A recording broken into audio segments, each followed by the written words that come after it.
the project which we're calling Umati started around 2012, just before the Kenyan election. And the main aim was monitoring dangerous speech. This was after the realization that there was sort of like, you call them conversations in the Kenyan society. People normally go to bars and restaurants and informal settlements where they kind of engage in talks that are considered more or less, say, dangerous. And that's why there was need sort of like to give evidence to this kind of talk. That's why Umati project started. And the initial aspect was because prior to elections, mostly in Kenya and other African countries, there's a lot of kind of tension that builds up. So we thought that was the right time to kind of put up this process.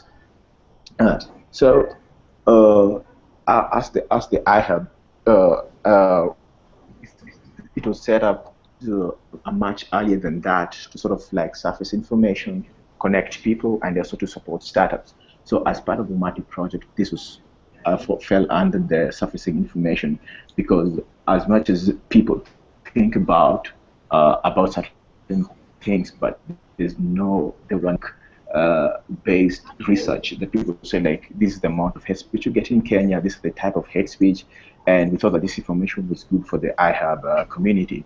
So fast forward to the Kenyan election, maybe just give you a brief background if you're not aware. There was some violences in 2007 and also the 2013 general election. So from this realization, we thought that previously, before that, in 2007, there was nobody who was prepared to kind of capture this kind of information. But with that, we had a foresight, and in 2013, we thought, actually, how about this time we get more prepared? We have set up tools and everything to actually monitor how everything was happening. It's good that Ushahidi kind of deployed a crowd map called Uchaguzi, which is Swahili for crowd. And given that everybody had a foresight, given whatever happened in 2007, it was good kind of to put up this project. So fast forward, about 1,000 people dies, which was kind of sad. And okay, okay. So just to skim you through very fast, is like the project initially started in late 2012, which was like sort of like October, because we had elections in 2013.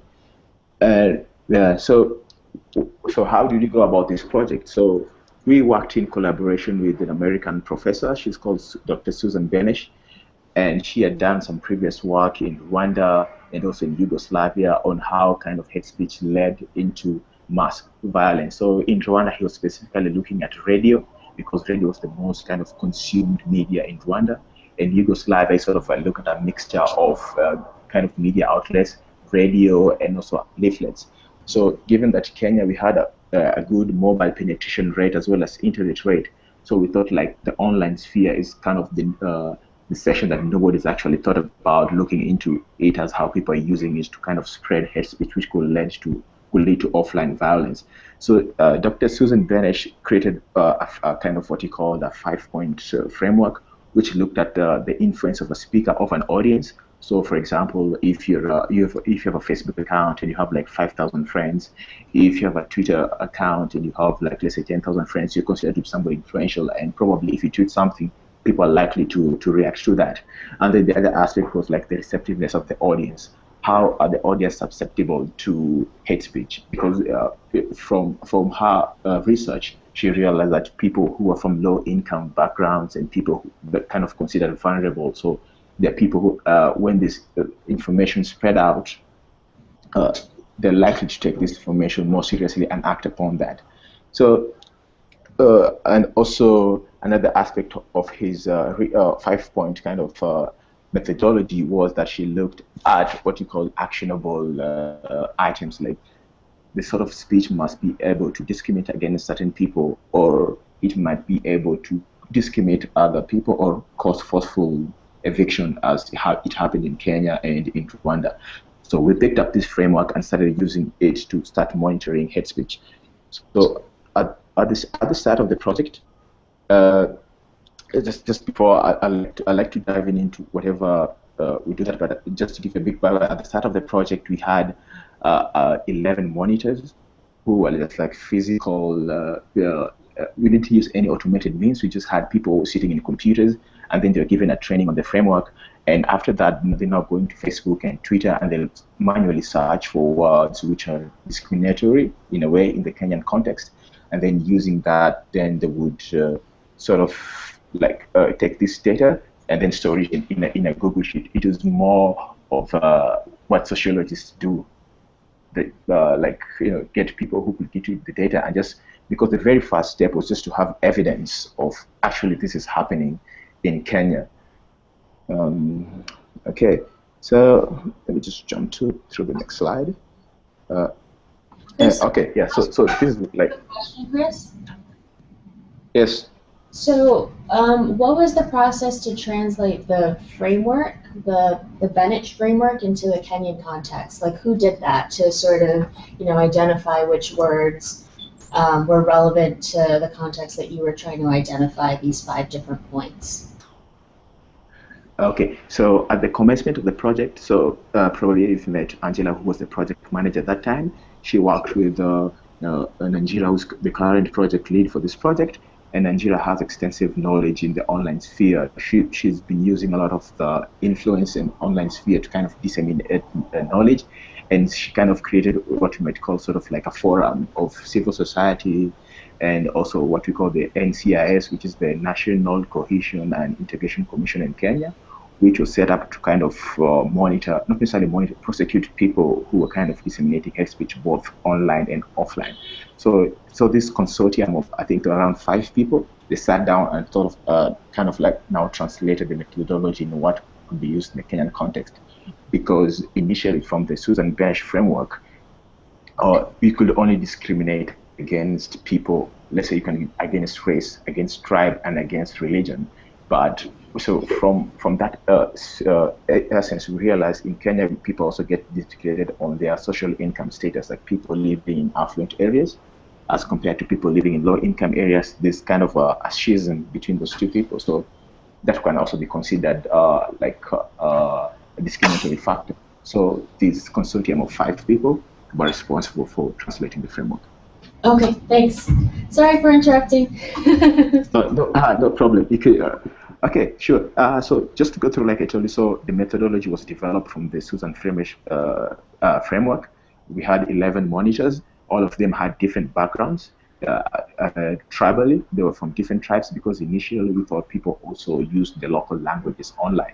So it would be good also to monitor the local languages. So all these monitors are from the major tribes in Kenya. So at the start, 8 local languages were being monitored. So this English, which is the official language, Swahili, which is the national language, and about given the tribal ratio, because mostly one tribe consists of about 40%, and the other tribe 2%. So using that kind of demographic framework, it was thought like maybe we could just monitor the most popular local languages in Kenya.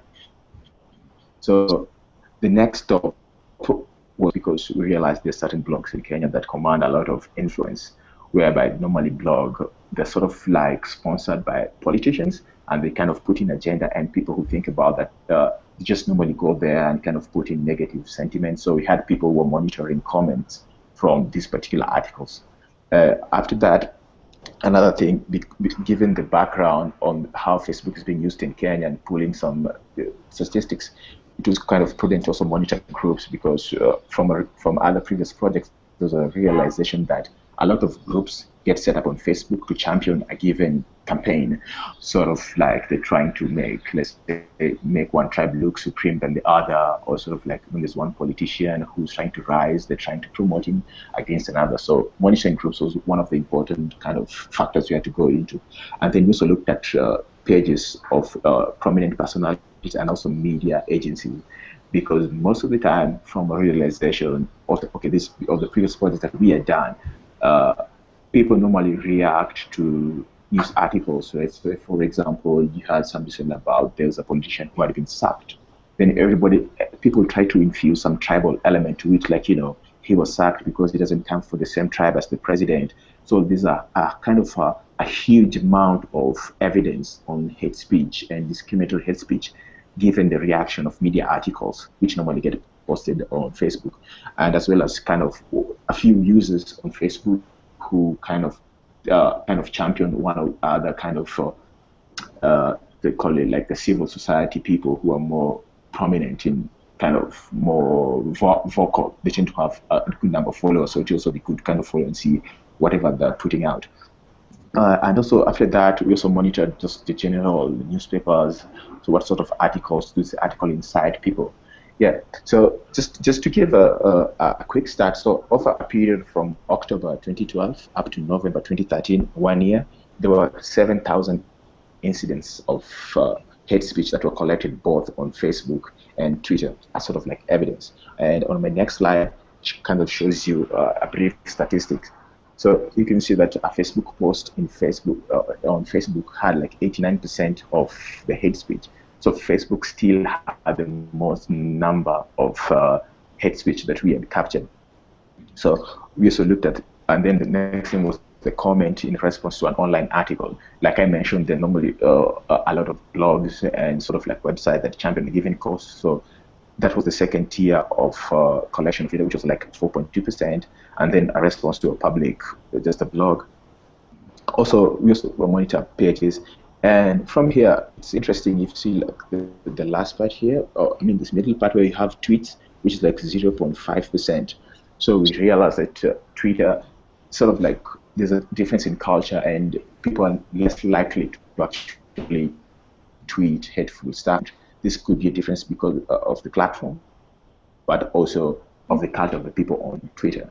So maybe just quickly, just this was just explaining like the Facebook architecture allows conversations to be formed around a particular topic, which continue to exist, and Twitter sort of is like a flattened thing. So because Facebook has a conversation manner where people reply to each other in like one string, in one post, so you have comments which are nested comments. You get a lot of people trying to counter each other, say kind of form, trying to bring down some other comments. Let's say if I might, similar to how the Facebook you have groups and kind of stuff, and also Twitter lacks threads, groups, and pages. So we thought this necessarily might be a configuration of the platform that led to this kind of skewness in how hate speech is captured in the Kenyan context. Okay, so one of the major outputs that we have in our report, as well as Susan Bench framework, whatever she was studying, is actually how to counter dangerous speech. So from her context, she had realized that this essence of what you call a counter speech. So a counter speech basically is when somebody puts a hateful tweet or a post, then other people come and try to kind of put up either negative or positive way to kind of reduce the impact of that particular tweet. For example, like, I hate Mr. So because of ABCD, and then somebody said like, don't, that's a hateful message. Think about what people think about this, kind of diffusing the information through countering that particular stuff.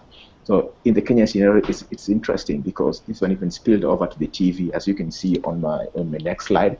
So even the media agencies in Kenya took this up seriously. So they will go live and they'll show tweets and Facebook messages that were hateful, and then they'll put like "shame on you," tribalist, kind of make people kind of reduce the impact, if I may, of that particular message. So initially, we thought this was only available online, where people will kind of tweet each other and reply to tweets and reply to posts. But in the Kenya context, it was interesting because even the mainstream media now had a role in countering hate speech. Yeah, I mean, is other examples of what we call a counter speech, whereby you ask people to apologize or report these as maybe as a tribal style, because other examples that we had, like I mentioned, we had the agency called the NCIC, which is the National Cohesion and Integrated Commission. They have a presence on Twitter. They do have a Twitter account, and normally when somebody tweets something hateful, we'll get somebody who retweets that comment and tags their handle for them to follow it up. And also an interesting thing is like we normally held different stakeholders, including the NCIS, a bit of the tech community around iHub, and also part of the researchers at iHub and try to understand the whole conversation about hate speech. So in this context, you'd have the NCIC being asked questions like, so how many people have you prosecuted? How many complaints are you getting compared to how many incidents we are getting, and that kind of stuff. So we're kind of enriching also the NCIC kind of aspect, because from the laws that were used to formulate the act that brought them into legalize their existence as a commission that could actually prosecute people, had described hate speech as being only discriminatory to a tribe. But from the evidence that we uncovered, we went to them and told that there's more hate speech, not only on tribal-based, but religious-based, gender-based, and we also had facts to back all this up. So this was an interesting kind of thing for us, because we get now to influence the policies around how hate speech is thought about in the country. And do they think it's actually important to protect people based on their gender, based on their income status, based on where they live or their racial background? Because right now it's only on tribal basis. So this is one of the major sort of like influences we can see we had in the whole hate speech kind of scenario. Chris, I have a quick question. Sorry. Okay, sure, please do. The team that was capturing the evidence and the instances of hate speech, were they also responsible for countering and posting messages that were, trying to, I guess, moderate the conversation, or were they responsible for feeding it to NCIS and other parties who were supposed to? So the team that was working, they were like observers. They were not within players within the whole kind of scenario. So they never responded to any tweet. They were just documenting the evidence. So we're just trying to find other Twitter users who are trying to counter existing. Okay, so they would capture the evidence and pass. Okay. Sure. Got it.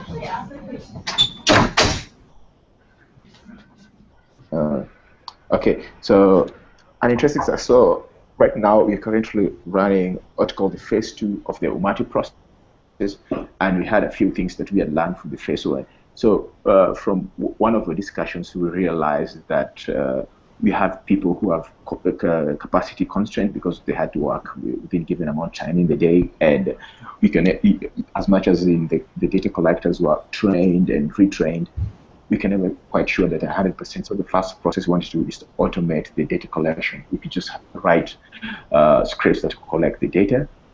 And also somebody also had mentioned that the reason why maybe we had collected a few tweets or had few incidents of hate speech on Twitter is because the process was manual and Twitter doesn't allow you to go back. So we thought of like having a continuous system that could actually just capture tweets and then we could analyze them much later. So a second kind of achievement we wanted to do with the second phase of Umati process is kind of to build classifiers. I'm not quite sure if you're familiar with machine learning. It's just a part of computing where you can teach a machine to identify certain type of words. So you get incidents of hate speech and what is not hate speech.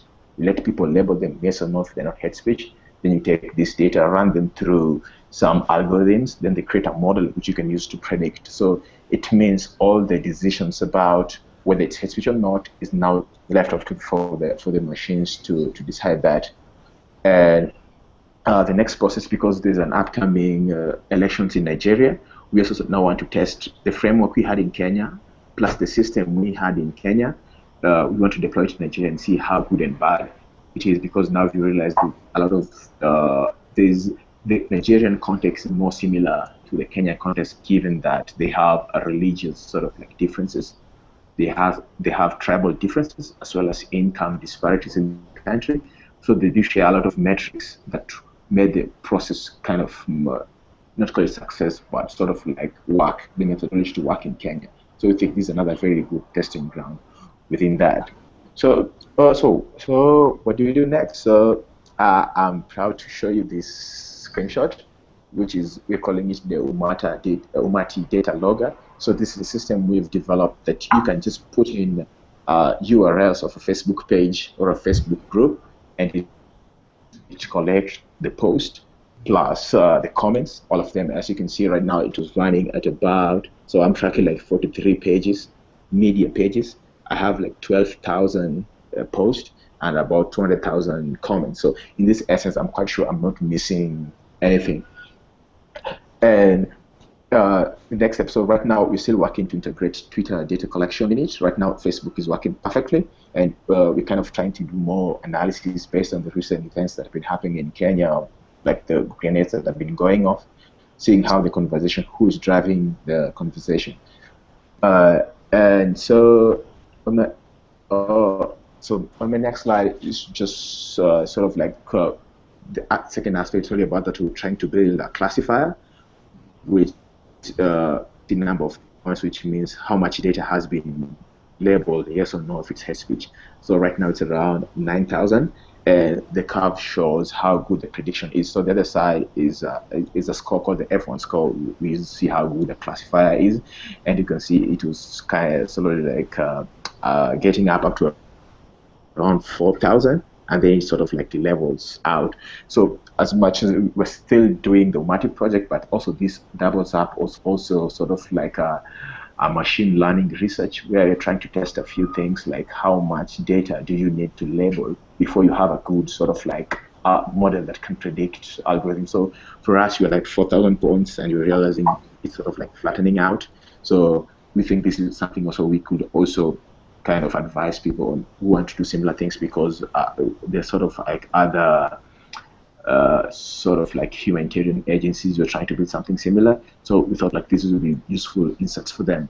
So that's pretty much where we are right now with the whole Umati project. So we are currently on the phase 2 project. We don't have human monitors at this time. So everything that's running is just collecting data of Twitter and Facebook.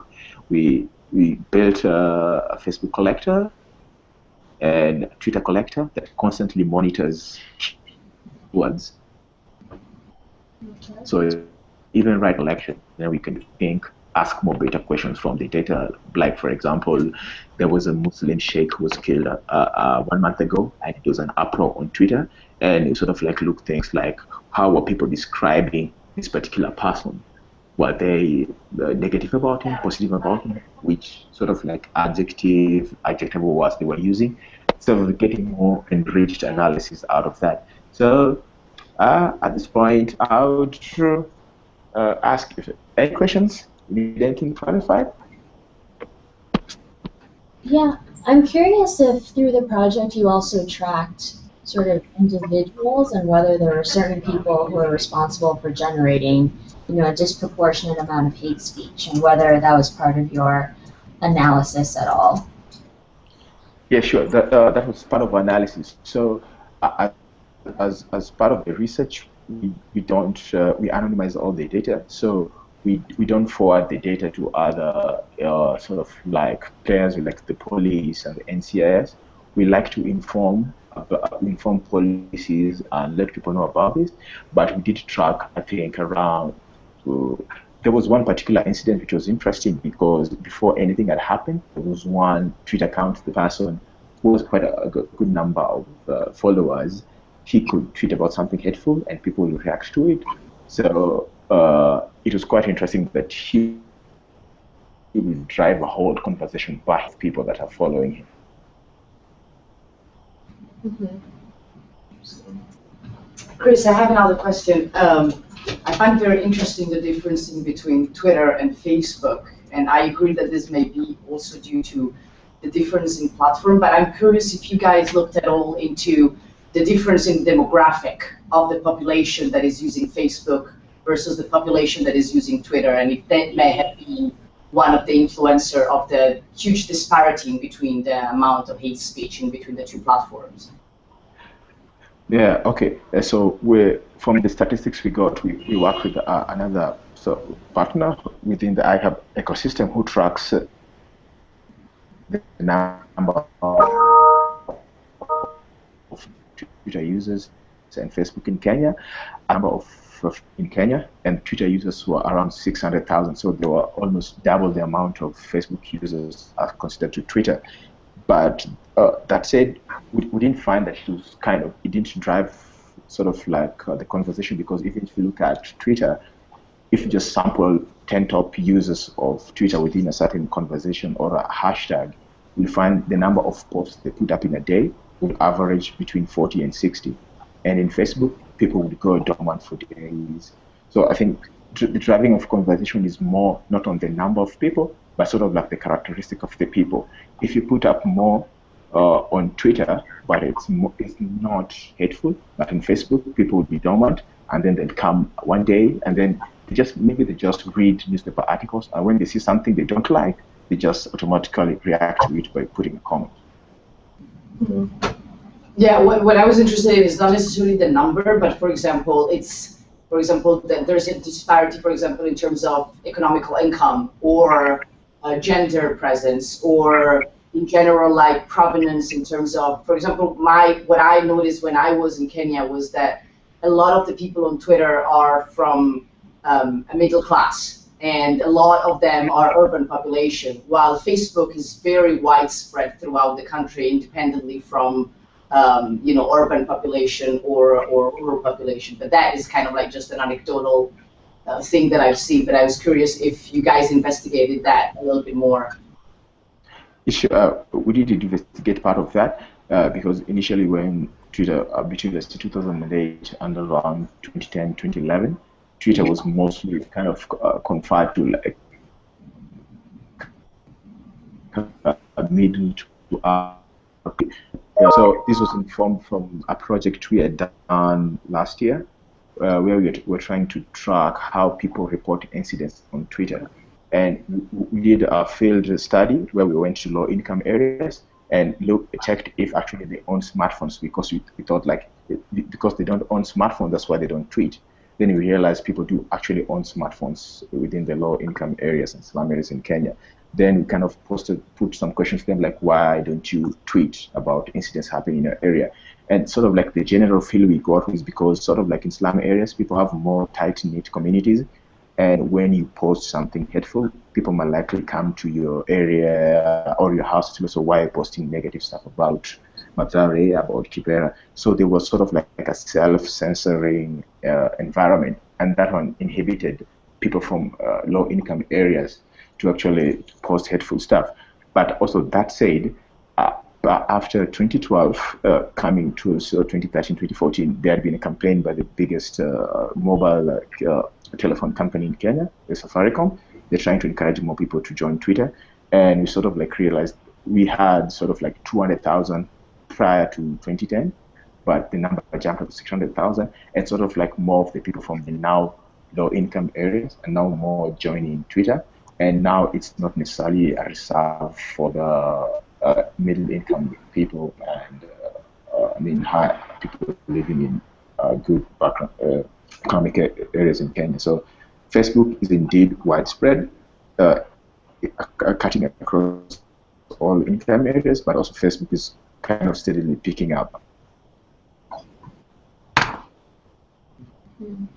I was also interested in another difference you talked about between Facebook and Twitter, and that Twitter is very public, but Facebook can be a little bit more private, I guess, because you're talking to your friends. Can you say more about whether you think that played into how much hate speech people were willing to participate in, like the level of privacy? Yeah, sure. That's also another thing that we were talking about how do people actually communicate? What's the direction of conversation? So we said, I think, like when people are within their private spaces, they tend to be more vocal, they tend to be more honest, as opposed to a public page. So within that, we started monitoring private groups on Facebook. We let somebody join and just see the kind of conversations. And within those tight groups, you'd find there's a lot of sort of call it hate speech. And up to some point, because it was formed from a given tribe, they will converse within their own sort of tribe or language so that people from other tribes don't understand it. So when you translate whatever they're talking about, it was what you call dangerous speech, because we had different levels of insightful message, discriminatory, and dangerous, where dangerous will call for eviction of people, or sort of like more actionable, like let's go burn down these, let's go do this. So within private spaces, sort of like people are more vocal and they tend to have more dangerous speech, which sort of like actionable stuff. Like, let's go. Yeah, there's one incident that we had tracked where somebody that like to go and evict some, I think some politician out of some place. So they had the whole sort of like whatever they did, they planned it all in Facebook, and they're speaking in Swahili because they're from the coastal area of Kenya. So private groups in Facebook, yeah, there's a lot of conversation going there that has quite, let's call, for lack of a better word, let's say, has a higher kind of frequency as well as seriousness into whatever people are posting, as opposed to just a normal Facebook post where somebody just posts the stuff within their own group of friends. Mm-hmm. That's really interesting. So Amanda has a few questions in the chat. Okay. Just a moment. How do they keep the language they monitor current as language evolves, and also particular associations may emerge? And then okay, let me answer the first question. So because you're not using human monitors, where you're collecting data, so in Nairobi, you realize we do have English and Swahili, but it's also another language called Sheng, which is sort of like a mix of English, Swahili, and other tribes. And it's not standard. So whatever could mean computer today would totally be something different in the next year or month. So when you're doing the automation, you have a corpus of document, and we're continuously adding to this corpus of documents. So as we keep on adding more instances of hateful speech, so all these changes in the language get captured within that, and that only makes it more inclusive. On the second question on automation analysis, just this is one aspect of analysis called association mining, and association mining just tries to track which word goes with which other word. So it's a bunch of algorithms. You could do that. So while you use that, you can normally track conversation, given that if, let's say, for example, the word Kenya was highly associated with Nairobi, and then you realize it's after some time it's not being associated with Nairobi, then you can check which other word now gets associated with Nairobi, which could be Kenya or Africa. So we have the idea of creating what we call a moving cluster or a shifting window, which means like we start with one word, look for other words that are associated with it, and then as the conversation progresses, you're trying to see over time, well, like sort of like which associations are emerging out of that. So it's something highly possible and something we're doing, and it's something we're integrating within our system. And also, just to mention, the system we're developing will be, once it's finished up, it will be open source, and everybody will be able, we'll have then both the code and the system to be tested. So we have this integrated within our system.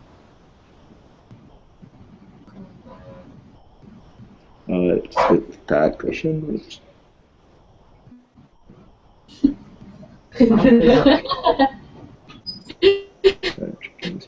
Okay, so on the relative influence of different platforms, so still right now, I think I could agree that Facebook is very influential on how we're tracking Facebook. That's why we first decided to build a data collector for Facebook.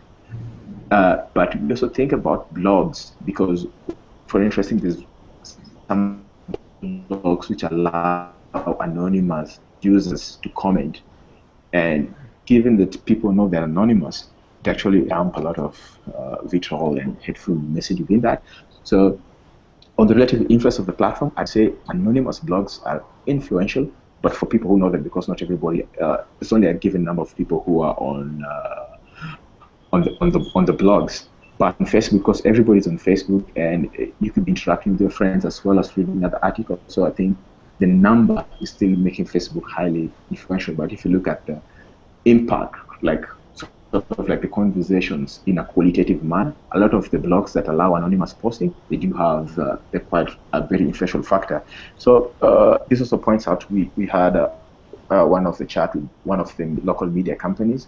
We asked them, do they regulate comments on their newspaper articles? So or the two major, we had an interview with the two major newspaper companies in Kenya, and they said they do actually monitor their comments. So if there's a comment according to their own sort of like criteria, they think this is hateful, they block the comment from going live into their website.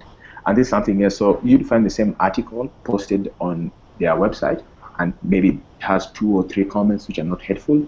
Then if you look at the same article posted on Facebook, because they can't, okay, sometimes they get a lot of comments, you find that there's a lot of comments and a lot of hateful comments on Facebook. So this is something we are trying to understand. Is it because comments get regulated on their end, or is it because Facebook people just feel more vocal and they think that they're even more identifiable on Facebook? It's sort of like, do they want to say this is hateful and I want you to know that it's coming from me, or they're just trying to understand sort of like how the conversation gets structured, who's driving. So blogs with anonymous users, that's a very good indicator, something we'd like to study more. Going to the next step, so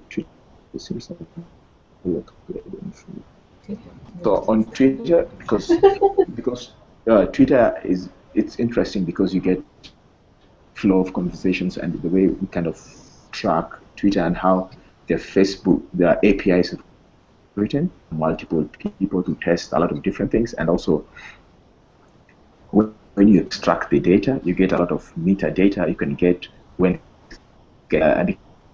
something else we will look at characteristic of people who tweet hateful messages. When did they join Twitter? Do they have their phones geolocation set on? Are they within the Kenyan? Are they Kenyan? They're outside Kenya. They're trying to understand that. So it's interesting. Right now, it's sort of like what I told you about the moving cluster is something we're working on, and maybe in 1 or 2 months' time, we'll be able to have showcase a few things that we have done. Yes, I was wondering if you're thinking about moving beyond just text conversations and looking at other types of content, for example, images or video, and how that can really change a conversation, amplify hate speech, maybe moderate it, things like that. Because I think on Facebook and definitely on Twitter, a lot of different types of media are being shared now besides just text. Yeah, sure. We still do monitor YouTube, and looking at YouTube channels for specific company. The same media monitoring on Facebook, also monitoring their YouTube channels. And there's not to react a lot of the hate speech. You put up a news sort of like segment and put it up on YouTube. You get within minutes, people have written a lot of interesting stuff around it. So we're on YouTube because we're sort of together.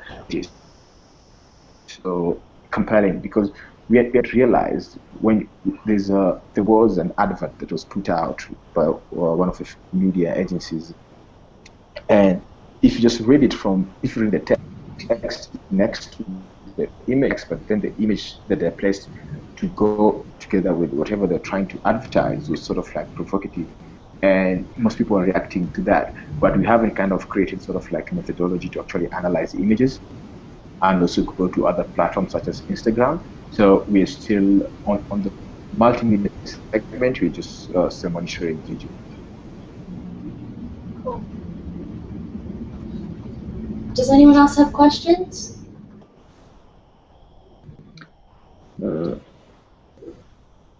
I'm saying like there's Lizzie was asking if the presentation will be shared afterward. Yes, I think I'll send the presentation to Natalie. Yeah. And then she can share it around. Yeah, there's also some other additional materials that if you need, like some of our reports, more detailed reports of what we're doing. I think I can also share that. Perfect. Okay, thanks so much, Chris. This was really, really interesting.